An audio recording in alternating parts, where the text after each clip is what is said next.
Selamat pagi anak-anak. Hari ini kita berjumpa kembali dan kita akan membahas tema tentang sengsara dan wafat Yesus. Tujuan dari tema ini adalah yang pertama, kita akan menyebutkan contoh sikap positif dan sikap negatif dalam menghadapi penderitaan. Yang kedua, kita akan menyebutkan orang atau kelompok yang menerima dan menolak pewartaan Yesus. Yang ketiga, kita akan menjelaskan dua peristiwa penting sebelum sengsara dan wafat Yesus.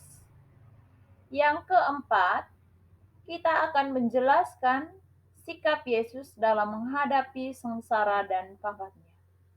Dan yang kelima, kita akan meneladani Yesus dalam menghadapi penderitaan berdasarkan teks kitab suci Injil Markus bab 15 ayat 1 sampai 39.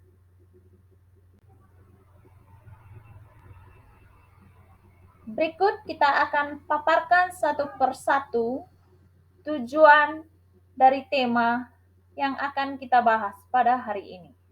Yang pertama, contoh sikap negatif dalam menghadapi penderitaan. Yaitu yang pertama putus asa, yang kedua menyalahkan diri sendiri, yang ketiga menyalahkan orang lain, dan bahkan menyalahkan Tuhan. Dengan sikap-sikap ini maka akan menimbulkan rasa dendam dan merasa hidup tidak berarti. Ya, banyak orang pada akhirnya mengakhiri hidup atau bunuh diri. Yang berikut, contoh sikap positif dalam menghadapi penderitaan.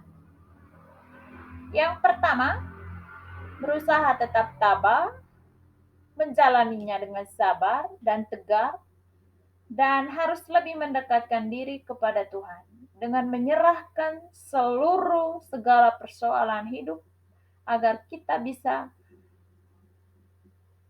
melihatnya secara bijak. Yang berikut, kita akan bahas tentang kelompok-kelompok orang yang menerima pewartaan Yesus. Orang yang menerima pewartaan Yesus yaitu pertama sekali orang miskin dan sederhana. Mengapa mereka menerima?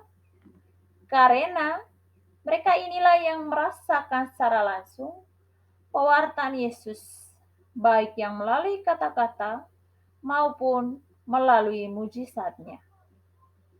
Orang kedua yang menerima pewartaan Yesus adalah para pendosa yang mau bertobat. Mengapa mereka menerima? Karena Yesus berkenan datang dan bergaul dengan mereka sehingga mereka merasa diperhatikan oleh Yesus. Yang ketiga, orang-orang sakit yang disembuhkan Yesus. Mereka menerima Yesus karena orang-orang inilah yang secara langsung merasakan kebahagiaan dan kegembiraan atas pewartaan Yesus, terlebih dengan mujizat penyembuhan yang dilakukannya. Yang terakhir, kaum wanita dan anak-anak. Mereka menerima Yesus karena Yesus berkenan hadir, peduli, dan meninggikan derajat mereka. Yang berikut adalah kelompok orang-orang yang menolak pewartaan Yesus. Orang-orang yang menolak pewartaan Yesus itu yang pertama, para imam dan ahli Taurat. Alasan mereka menolak karena mereka merasa kehilangan wibawa dan mulai berkurang pengikutnya, sehingga mereka merasa semakin terancam oleh kehadiran Yesus. Yang kedua, orang-orang Farisi. Mengapa mereka menolak? Karena kehadiran Yesus dianggap akan merusak tatanan hidup sosial dan kemasyarakatan mereka yang sudah mapan. Yang ketiga, para penguasa. Mengapa mereka menolak? Karena Yesus sering mengecam mereka, sehingga mereka merasa kedudukan dan kehormatan serta kekuasaannya terancam dengan kehadiran Yesus. Yang berikut, orang-orang kaya dan mapan. Mengapa mereka menolak? Karena kerajaan Allah yang diwartakan oleh Yesus menuntut semua orang untuk meninggalkan segala-galanya, termasuk meninggalkan harta benda,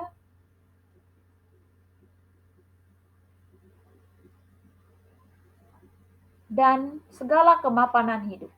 Oleh karena itu, kehadiran Yesus merupakan ancaman bagi orang-orang tertentu. Maka mereka berusaha untuk menyingkirkan Yesus.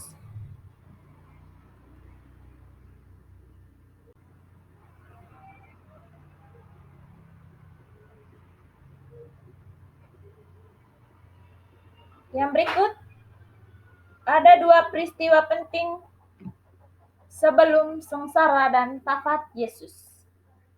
Peristiwa itu adalah yang pertama, sebelum menderita sengsara, Yesus menyuruh para muridnya untuk mempersiapkan perjamuan Paskah bersama. Dan yang kedua, setelah melakukan perjamuan Paskah bersama, Yesus ditemani para muridnya pergi ke Taman Zaitun untuk berdoa dan mendekatkan diri pada Bapaknya. Yang berikut, bagaimana sikap Yesus dalam menghadapi sengsara dan wafatnya? Yang pertama, dalam menghadapi sengsara dan wafatnya, Yesus tabah dalam menghadapi penderitaan dan berserah diri kepada kehendak Bapaknya. Yang kedua, Yesus tidak bersikap egois dengan hanya memikirkan penderitaan yang dia alami. Dia tetap mewartakan kabar sukacita kepada mereka yang membutuhkan, walaupun dia sendiri sedang mengalami penderitaan, seperti peristiwa Yesus menghibur perempuan yang menangisinya. Yang berikut, di saat Yesus berada di kayu salib, Yesus tidak menghujat ataupun menyumpahi orang-orang yang telah menyalibkan dia. Tetapi justru sebaliknya, Yesus mengampuni dan mendoakan. Lalu, bagaimana kita meneladani sikap Yesus dalam menghadapi penderitaan dalam kehidupan sehari-hari? Sikap apa yang perlu kita kembangkan? Yang harus kita miliki agar kita mampu menghadapi penderitaan hidup? Yang pertama, sikap yang perlu kita kembangkan, yang perlu kita tanamkan adalah tetap tabah dalam menghadapi penderitaan dan disertai sikap penyerahan diri kepada Tuhan. Yang kedua, berani menghadapi risiko demi menegakkan kebenaran dan keadilan dengan tetap memperhatikan mereka yang miskin, mereka yang menderita, mereka yang tertindas, yang membutuhkan pembebasan dalam hidupnya, meskipun kita sendiri sedang dalam penderitaan.